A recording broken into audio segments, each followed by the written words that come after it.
Students, इस video में हम पढ़ेंगे IoT conceptual framework and architectural framework.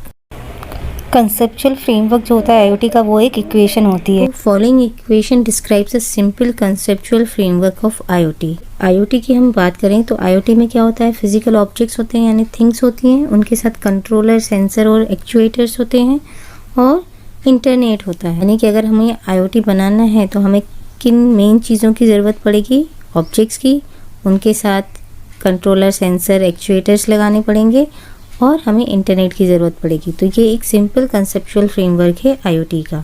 Actuators क्या होते हैं, सपोर्टिंग डिवाइस होते हैं which help other devices to operate, या फिर कह सकते हैं एक्चुएटर क्या है, is a device that makes something move और ऑपरेट। जैसे आप किसी शॉपिंग मॉल में जाते हो तो डोर ऑटोमेटिकली ओपन हो जाता है या क्लोज हो जाता है, तो वो किसके थ्रू होता है, एक्चुएटर के थ्रू। सेंसर क्या करते हैं, सेंस करते हैं कि कोई पर्सन आ रहा है और उसके अकॉर्डिंग क्या होना चाहिए, अगर कोई पर्सन आ रहा है तो गेट ओपन हो जाना चाहिए, और ये ओपन कौन करेगा, actuator. IoT conceptual framework for enterprise processes which is IoT architecture by Oracle. तो यहाँ पर क्या होता है कि अगर हमें इंटरप्राइजेस के लिए देखना है कि आईओटी कैसे फॉर्म होगा, तो उसके लिए इक्वेशन क्या होगी, gather plus enrich plus stream plus manage plus acquire plus organise and analyse. Enterprise processes के लिए कंसेप्चुअल फ्रेमवर्क जो होता है आईओटी का, वो ये होता है और इसे प्रोवाइड किया है ओरेकल ने। और complex IoT conceptual framework for cloud platform based processes and services, जो प्रोसेसेस या सर्विसेज क्लाउड प्लेटफॉर्म बेस्ड होती हैं, जिनमें क्लाउड का यूज़ होता है, उनके लिए इक्वेशन होती है आईओटी की या कंसेप्चुअल फ्रेमवर्क होता है, वो क्या होता है, gather plus consolidate plus connect plus collect plus assemble plus manage and analyse. जो आईबीएम ने आईओटी कंसेप्चुअल फ्रेमवर्क दिया है वो ये है। तो अगर हम आईबीएम आईओटी कंसेप्चुअल फ्रेमवर्क देखें तो यहाँ पर फर्स्ट लेवल पे सेंसर्स होते हैं, सेकेंड लेवल पे गैदर, गेटवे, डेटा कंसोलिडेशन होता है, थर्ड एंड फोर्थ लेवल होती है connect plus collect plus assemble plus manage की, और फिफ्थ लेवल होती है क्लाउड सर्विसेज की। तो फर्स्ट लेवल पे जो सेंसर्स होते हैं, एक स्मार्ट सेंसर्स होते हैं जो इन्वायरमेंट से इनपुट डेटा भी लेते हैं और साथ ही साथ उसमें कैलकुलेशंस भी परफॉर्म करते हैं। तो और दूसरे क्या होते हैं, सिंपल सेंसर्स होते हैं जो सिर्फ इनपुट लेते हैं। तो इन सेंसर्स को एप्लीकेशन फ्रेमवर्क की ज़रूरत पड़ती है और कम्युनिकेशन फ्रेमवर्क की ज़रूरत पड़ती है। फिर इनके साथ गेटवे अटैच रहता है, जो भी डेटा सेंसर्स जनरेट कर रहे हैं वो गेटवे के पास जाता है। गेटवे के पास डेटा कंसोलिडेशन फ्रेमवर्क होता है और आईओटी कम्युनिकेशन फ्रेमवर्क होता है।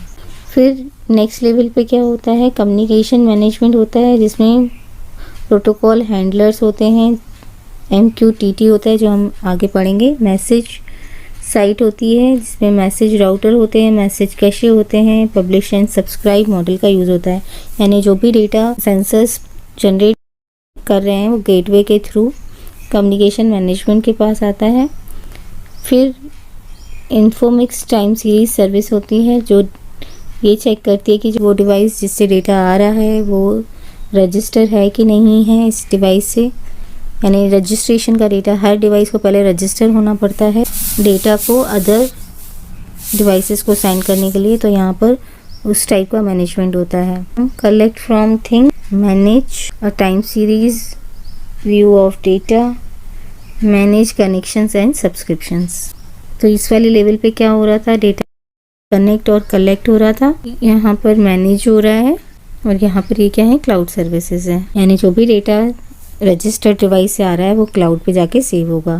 तो ये डेटा सेंटर मैनेजमेंट है, ये सर्वर मैनेजमेंट है, बिग डेटा स्टोर है, ये in memory analytics and intelligence, NoSQL, relational time series service, और spatial storage and real time analysis management. अब जो आईओटी आर्किटेक्चर है ओरेकल का, जो ओरेकल ने कंसेप्चुअल फ्रेमवर्क दिया है आईओटी का, वो हम डिटेल में पढ़ेंगे। तो इसमें लेवल 1 क्या होती है, गैदर, सेकेंड लेवल पे क्या होता है, एनरिच, थर्ड लेवल होती है स्ट्रीम, फोर्थ लेवल होती है मैनेज, फिफ्थ लेवल होती है एक्वायर एंड सिक्स्थ लेवल होती है ऑर्गेनाइज एंड एनालाइज। मैंने आपको यहाँ पर ओरेकल वाली इक्वेशन बताई थी, gather, enrich, stream, manage, acquire, organise and analyse. Together में स्मार्ट सेंसर्स और सेंसर्स यूज़ किए होंगे जिनको एप्लीकेशन फ्रेमवर्क और कम्युनिकेशन फ्रेमवर्क की रिक्वायरमेंट होती है। फिर गेटवे होता है जिसमें application framework, IoT communication management, proxy IoT communication framework होता है। यहाँ पर ये कम्युनिकेशन मैनेजमेंट है जिसमें प्रोटोकॉल हैंडलर्स हैं, मैसेज राउटर है, मैसेज कैशे है। नेक्स्ट यहाँ पर device identity and management access management है, device identity database, device access management, device identity management, ये तीनों काम यहाँ पर होते हैं। Device management, device routing analysis होती है यहाँ पर। डेटा सेंटर मैनेजमेंट है, बिग डेटा स्टोर है, की वैल्यू डेटा स्टोर है, डेटाबेस RDBMS है, इंटरप्राइज इंटीग्रेशन है, सर्विस मैनेजमेंट है, बिजनेस इंटेलिजेंस है, complex applications integration and SOA है, सर्विस ओरिएंटेड आर्किटेक्चर। लेवल 1 क्या होती है?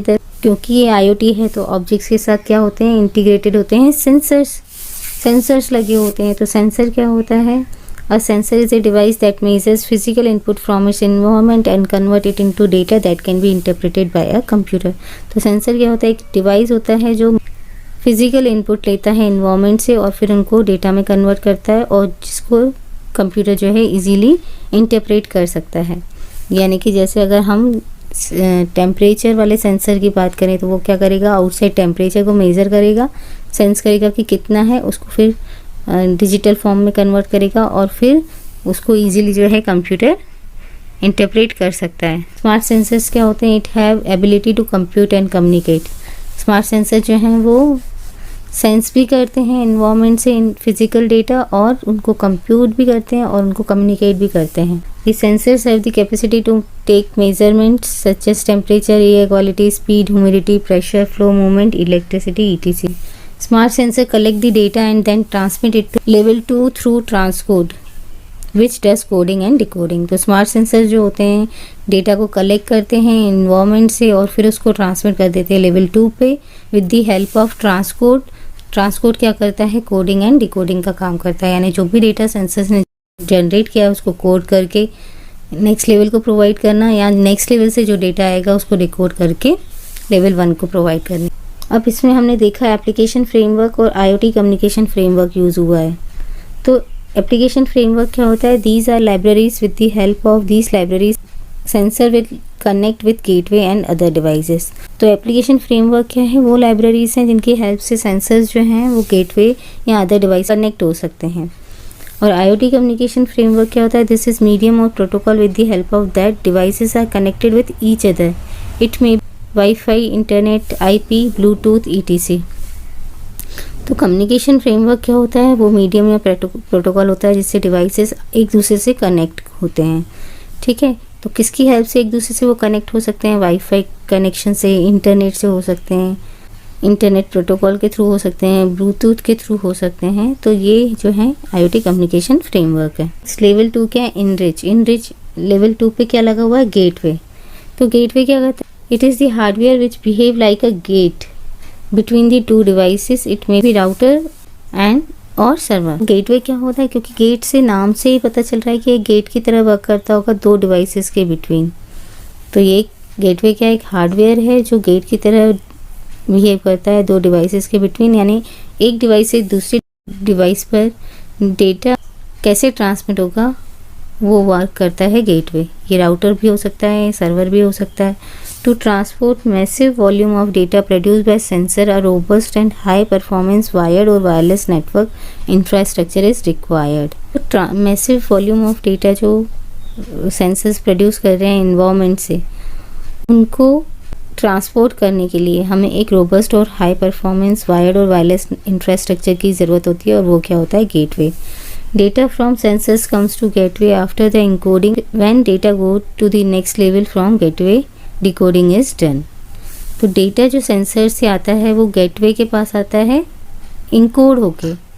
ट्रांसकोड क्या करता है? उसको इनकोड कर देता है। और जब डेटा जो है next level of the gateway जाता है, यानी गेटवे के नेक्स्ट लेवल पे जब वो डेटा ट्रांसमिट होता है तो गेटवे उसकी डिकोडिंग कर देता है।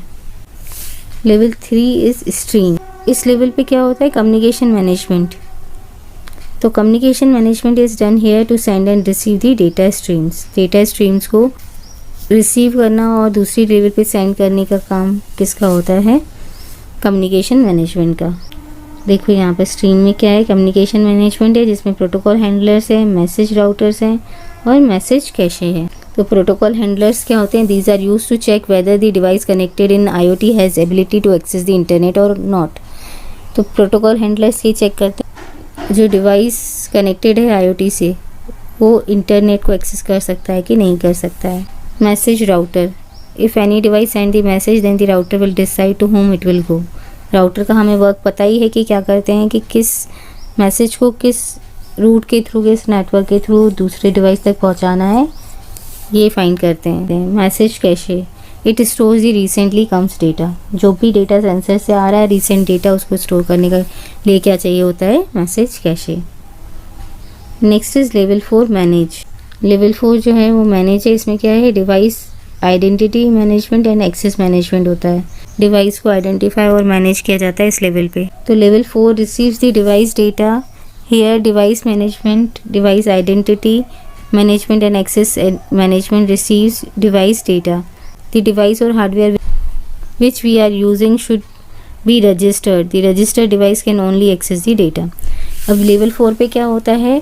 Device management, device identity management and access management होता है। ठीक है, वो क्या करता है? डिवाइसेस से डेटा लेता है कि इसमें क्या रहता है? ये इन्फॉर्मेशन रहती है कि जो भी डिवाइस जो है IoT से कनेक्टेड है वो रजिस्टर्ड है कि नहीं। यानी पहले वो डिवाइस जो IoT टेक्नोलॉजी यूज़ कर रहा है वो रजिस्टर्ड होना चाहिए। अगर वो रजिस्टर्ड नहीं है तो वो जो है डेटा को सेंड एंड रिसीव नहीं कर सकता है। तो जो भी डिवाइसेस IoT से कनेक्टेड हैं उनको पहले रजिस्टर करना होता है। तो उसका मैनेजमेंट और एक्सेस कौन करता है? ये वाली लेवल। तो the registered device can only access the data. For example, let two mobile phones are connected to each other and if first mobile phone wants to communicate with second mobile phone, so the first mobile phone is registered and the data of this mobile is on level 4 like data of device register, device identity etc. अगर हम example के through समझे तो अगर दो mobile phones को हमें एक दूसरे से कनेक्ट करना है, वो दोनों ही क्या डिवाइसेस हैं और एक दूसरे से कनेक्ट करना चाहते हैं with the help of internet, तो ये IoT का कंसेप्ट है यहाँ पर। तो जो फर्स्ट मोबाइल है अगर वो सेकेंड मोबाइल को डेटा ट्रांसमिट करना चाहता है तो मोबाइल 1 जो है वो रजिस्टर्ड होना चाहिए IoT पर और इस मोबाइल की इंफॉर्मेशन लाइक डिवाइस का रजिस्ट्रेशन, उसकी आइडेंटिटी, ये सारी कहाँ पर स्टोर होनी चाहिए? यहाँ पर, इस लेवल पर, तभी वो दूसरे मोबाइल को डेटा ट्रांसमिट कर पाएगा।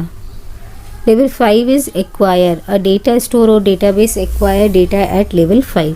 तो यहाँ पर जितना भी डेटा जनरेट हो रहा है उसको स्टोर करने के लिए डेटा स्टोर और डेटाबेस को यूज़ किया जाता है। देखो यहाँ पर एक्वायर में डेटा सेंटर मैनेजमेंट है, बिग डेटा स्टोर है, की वैल्यूज़ डेटा स्टोर है, डेटाबेस RDBMS है, इंटरप्राइज इंटीग्रेशन है।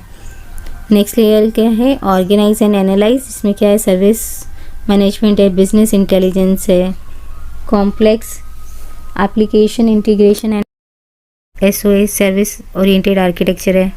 तो लेवल 6 में क्या होता है? ऑर्गेनाइज एंड एनालाइज, जो डेटा आया है एक्वायर होके लेवल 5 पे फ्रॉम सेंसर्स, उनको ऑर्गेनाइज और एनालाइज का काम किया जाता है लेवल 6 पे। Data routed from previous levels are organised and analysed at level 6। Data is analyse for collecting business intelligence. Data को क्यों एनालाइज किया जाता है? क्योंकि उससे बिजनेस इंटेलिजेंस को फाइंड आउट किया जा सके। Data is analyse and to check whether the data is authenticated, sensitive और नॉन सेंसिटिव।